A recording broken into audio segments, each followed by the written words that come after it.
Ce matin, on regardait les rosiers avec une voisine et on constatait que le gel était arrivé et que donc ces roses n'allaient pas s'épanouir. Alors elle était très triste, mais moi, quelque part, je me disais, on a eu quand même vraiment un automne tellement beau, tellement chaud, que ma foi, il faut bien que ça s'arrête. Elle me dit, oui, mais quand même, ça aurait tenu quelque temps de plus, tu vois, on aurait eu les roses. Je dis, mais tu aurais eu d'autres boutons.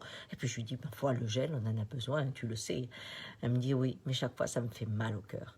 Je lui dis, moi non, parce que quand le gel arrive, je pense qu'il a vraiment sa place. Et je pense au gel des boutons de ma vie. Elle me dit, ah bon? Bah, je lui dis, oui, bah, j'en ai eu des rêves, tu vois. Et des rêves que j'ai commencé à mettre un petit peu dans le mouvement de la réalité. Puis la vie arrivait, boum, boum, elle effaçait tout, elle gelait tout.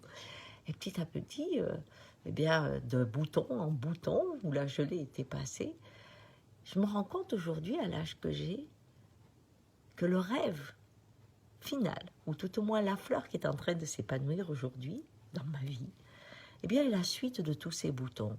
Et que les périodes que je croyais où j'avais perdu, où j'étais dans une phase stérile parce que mon rêve était tombé, eh bien, étaient des périodes où le ferment du futur rêve que je vis aujourd'hui, eh bien, était en train de s'incarner. Mais il avait besoin de mûrir, de se renforcer.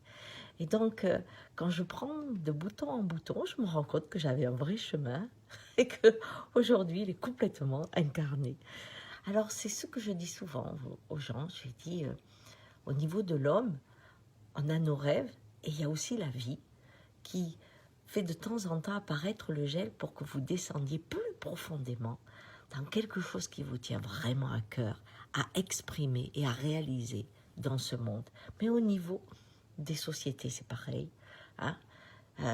Des Grecs à aujourd'hui, plein d'hommes ont rêvé la démocratie. Et il y a eu plein de coups de gel.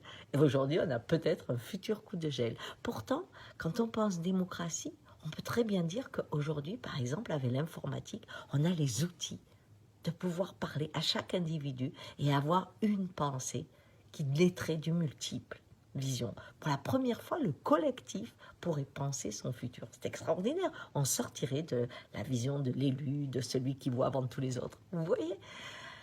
C'est ça le rêve du gel, c'est qu'il est en train d'approfondir votre pensée pour la faire danser avec la vie et vous amener à un épanouissement qui parfois vous étonne vraiment.